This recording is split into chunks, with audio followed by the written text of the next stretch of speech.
Hello, you're welcome to another session of our program, and I'm glad to come your way once again. My name is Andrew Dakobe. You can call me Andy, and today we're going to look at the isomorphic and iconic uses of sound in animation. The isomorphic and iconic uses of sound in animation.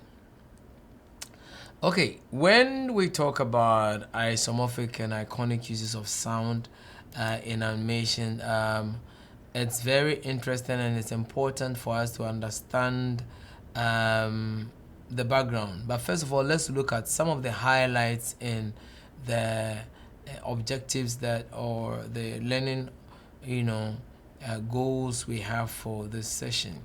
So at the end of the session, you should be able to explain the concept of isomorphic and iconic sound techniques. You should be able to identify and demonstrate knowledge and understanding of isomorphic and iconic sound techniques in film and animation.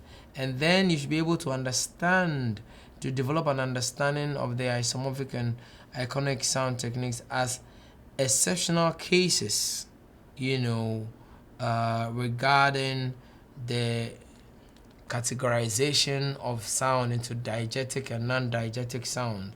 Remember, we've spoken about this, in our previous lessons regarding the categorizations of sound, diegetic and non-diegetic, acousmatic and visualized sound, and so on and so forth. But these are the realms. When we enter, we see some exceptions, and it gets more and more interesting. Okay, so when we go further, you're going to realize that standard film histories might acknowledge varieties of productions and practices that make up our experiences of cinema. Okay, there are some established standards and in terms of classifications, and over time they begin to realize that there are exceptional cases. It is not every time that when we say that this is definitely external diegetic that it remains always the same. It is not always that when we say this is visualized or this is acousmatic, there are exceptional cases. As we realize that we saw the acousmeter being the exceptional case in acousmatic sound, and so on and so forth. Now this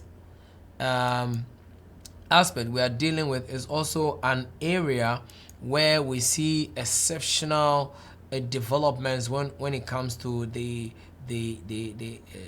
aspect of diegetic and non-diegetic sound classifications. How do we think about the relation between sound and image when the entire shape of a cartoon is complemented and determined by the music? In the area of animation, there are some blurred barriers, blurred lines. It becomes difficult to really categorize and say that this is diegetic and this is non-diegetic.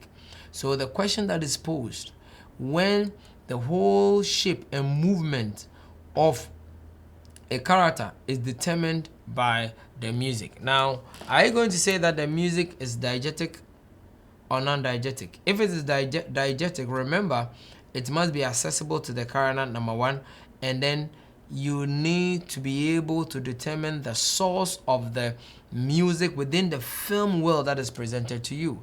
So now these elements pose some challenges to these categorizations we are talking about. There you are. So there is the need for us to establish that the sound is accessible to the character, and yet buildings and cartoons sway to music that has no source in the digestive. So what do you say when you see buildings, and cars moving according to music, and cartoons, and you can't see where the music is coming from? So these categorizations go on and on and on, and then we begin to realize that now we must broaden the barriers, and that is why we have the introduction of these new categorizations. Now, in the movie Red-Headed Baby, produced in 1931, the characters are seen dancing in time with music, but it is only after a couple of minutes have passed that the protagonist turns on the sound system from which the music supposedly emanates. Can you imagine? They were dancing and moving to the music, and nobody knew the source of the music until after a while that the character now turns on the system that supposedly produced that music. So what were they dancing to? And at the time they were dancing with a supposedly access to the source of the music. What was the music coming from? So these elements make it a bit restrictive when you want to put all the eggs in one basket and say that even in the area of animation you can strictly say that this is diegetic and non-diegetic. It becomes a bit of a challenge. In Lion King, for instance, you realize that the character Simba and Timon and Pumbaa, the pig, begin to dance to the song when they sing Hakuna Matata is a wonderful phrase. They dance and we all enjoy it. The audiences, including you and me, accept it. That, oh, that's fine. But then the question is that where is the source of the music? If we say it's accessible to them because they are dancing, where is the source of the music? And so we need to categorize these ones very, very well, and so that we do not get confused or confuse others. So sound has a special bond with visual elements in general, but it appears to share a more intimate and creative partnership with animated imagery than with any other motion picture. Oh yes.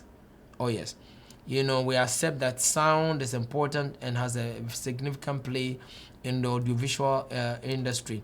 But when it comes to animation, sound has a special and unique place, and the intimacy is so close, it's so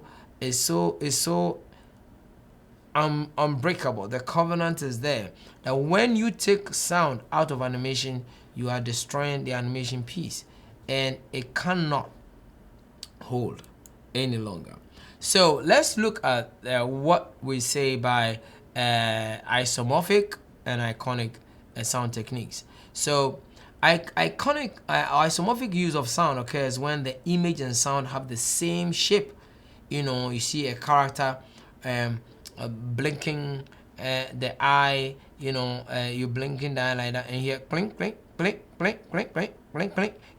This is a sound that goes with the movement of the character, or a hand moves and you hear, or in Lion King when Zazu the bird, played by Rowan Atkinson, pulls the tiny hair of Simba and you hear tweet, tweet with the movement, and so that sound that comes with the movement of the character is known as isomorphic use of sound. It moves, and with the sound moves, it's in accordance with the movement of the action of the character on screen. Okay. Then in the cases of iconic use of sound, when one character slaps another on the head and we hear a cymbal crash, it may be taken to be some kind of sound effect, even though an instrument from the non-diegetic orchestra created the sound. Okay, so when a cymbal, like you see in Chinese movies, and this aspect is even, adopted not only in animation but even in some movies. I mean, the Chinese industry, the early films of Chinese movie, especially, and even now in their karate kung fu films, you hear fighting, and you can see drums being played when the characters are fighting with swords and woods and stuff like that. Also in Lion King, when you see the elephants, stamping their feet, I'm gonna be a mighty king, enemies beware, so stamping their feet, and we hear the sound of the kick drum Okay, of course, the elephant is a huge animal, and the stamping of the feet, yes, it seems to be accepted with the sound that comes like the sound of a very loud kick drum amplified through the speakers.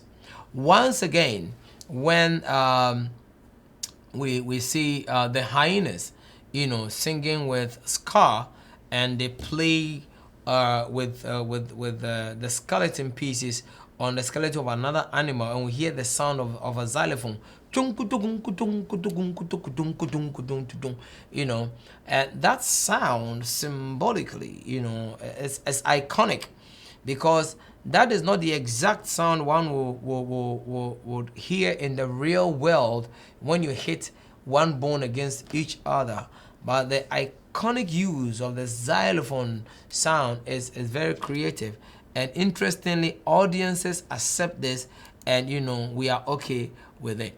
So the iconic use of sound is a more of a representation, okay, of one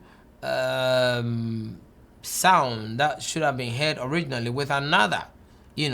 From it comes from the word icon. It represents something, but not the exact the sound that you would want to hear.